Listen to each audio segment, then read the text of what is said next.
मन मुरे मग जे उरे, ते तू कारे सेविसिना. दिसते परी न धरवे हाते, ते संता ते पुसावे. माऊली ज्ञानेश्वर महाराज की जय.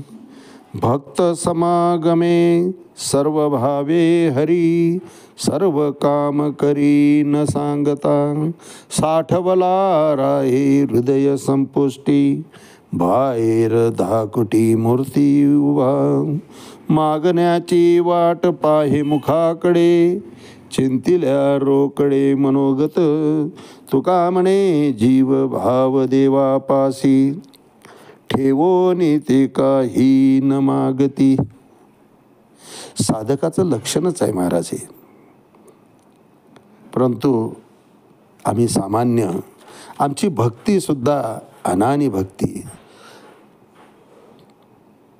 असं म्हणतात की मंदिरात आत आणि बाहेर दोन्हीकडे भिकारीच असतात. बाहेर भिकारी जे बसतात ते भीक मागण्याकरता बसतात, आणि आत दर्शनाला जो जातो तोही काहीतरी मागण्याकरताच जातो महाराज. काहीतरी मागणं असेल, काहीतरी कमी पडलेलं असेल, कशाची तरी प्राप्ती करून घ्यायची असेल तरच आम्ही मंदिराचा रस्ता पकडतो महाराज. अनानी भक्ती आहे आमची. आणि त्या ठिकाणी आम्ही नवस करतो की असं करशील तर मग मी तसं करेल. मुलाला मेडिकलला नंबर लावून देशील तर मग मी तुझ्या फरशीचं काम करून देईल. तुझ्या मंदिरात घंटा बांधेल. अहो त्याला कशाची गरज आहे? समर्थाचे घरी सकळ संपदा नाही तुटी कदा कास याची. त्याचीच निर्मिती आहे, पण त्याचीच निर्मिती त्याला अर्पण करण्याकरता आम्ही कंडिशन टाकतो महाराज. भगवंताला हे मान्य नाही. माऊली तर वर्णन करतात, गंगेचे उदक गंगे जैसे अर्पिचे देव पितरोद्देशे, माझे मज देती तैसे परी अनानी भावे. अरे नारळ मीच उत्पन्न केलो, नारळाचा नवस करतो माझ्या दरबारी बांधायचा. माझीच निर्मिती मलाच अर्पण करतो, पण तेही कंडिशनल. ही अनानी भक्ती भगवंताला मान्य नाही महाराज. भक्त समागमे सर्व भावे हरी, सर्व काम करी न सांगता. भगवंताने आमचा प्रपंचाचा गाडा चालवावा, पारमार्थिक मार्गदर्शनही करावं असं जर वाटत असेल, योग्य दिशेनंच आमची वाटचाल व्हावी असं जर वाटत असेल तर साठवला राहे हृदय संपष्टी, बाहेर धाकुटी मूर्ती रय्या. मागण्याची वाट पाहे मुखाकडे, चिंतिल्या रोकडे मनोगत. तुका म्हणे जीव भाव देवा पायी, ठेवून ते काही न मागती. साधकाची दशाच त्याला म्हणतात की मंदिरामध्ये जावं, मूर्तीशी द्रष्टाद्रष्ट व्हावं, भगवंताचं रूप न्याहाळावं. त्याची पद्धत सांगितली आहे महाराज. आधी चरणाचं दर्शन, नंतर हळूहळू हळूहळू शेवटी मुखाचं दर्शन घ्यावं.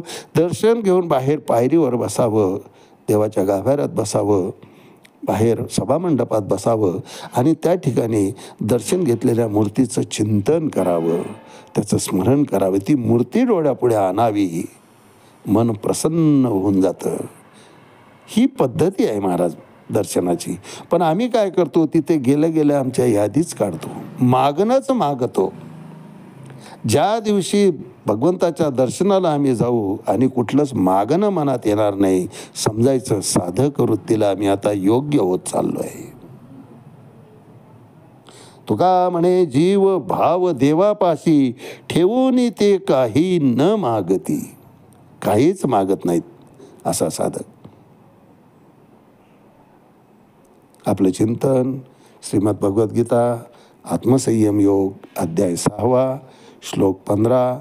युंजन्नेवं सदात्मानं योगी विगत कल्मषः, सुखेन ब्रह्म संस्पर्शम अत्यंतम सुखम अश्नुते.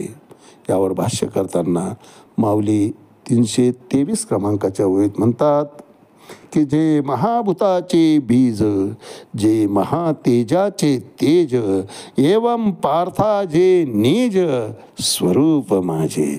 अरे तो आणि मी पुन्हा दोन राहतच नाही रे अर्जुना. भगवंत सांगतायत जे महाभूतांचे बीज, जे महातेजाचे तेज, एवं पार्था जे निज स्वरूप माझे. ते ब्रह्मलक्षणानं पंचमहाभूतांचे मूळ कारण आणि महातेजाचं तेजच होऊन जातात. अर्जुना, पार्था, हे शुद्ध ब्रह्म माझं मूळ स्वरूपच आहे आणि त्या स्वरूपाशी ते एक रूप पावतात. जे महाभूतांचे बीज, जे महातेजाचे तेज, जे निज स्वरूप माझे. आज याच ठिकाणी थांबूया. रामकृष्ण हरी पुंडलिक वरदारी विठ्ठल श्री ज्ञानदेव तुकाराम पंढरीनाथ भगवान की जय. माऊली ज्ञानेश्वर महाराज की जय. जगद्गुरु तुकाराम महाराज की जय. शांती ब्रह्म एकनाथ महाराज की जय. आदिशक्ती मुक्ताबाई की जय.